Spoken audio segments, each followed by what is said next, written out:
So what up guys?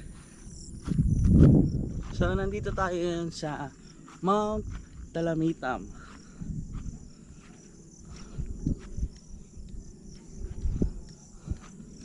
So ngayon pala dito guys, meron na silang tinatawag na meron na silang bagong sistema dito pagdating sa pag-akit ng bundok. Kasi dati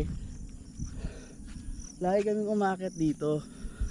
Pag umakyat kami dito, chill lang, yung parang walang bayad, wala masyadong mga fee, mga ganun.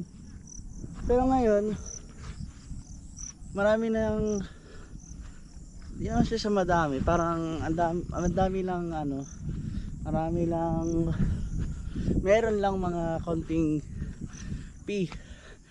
Kapag pumasok ka dyan sa arkong yan na yung parang boundary nung kinakatayuan ng lupang to. So pagpasok mo dyan sa arkong yan, meron ng bayad. Pero kami, naka-camp kami dito lang sa may pataas bago umakyat dito sa may bungad. Yan. Dahil dito, pag dito kasi sa labas ng arko, free pa yung place, so wala pa siyang bayad. So karamihan ng mga dito nagka-camp banda sa may baba. Yan.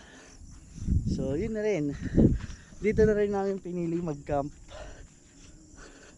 Yan, no.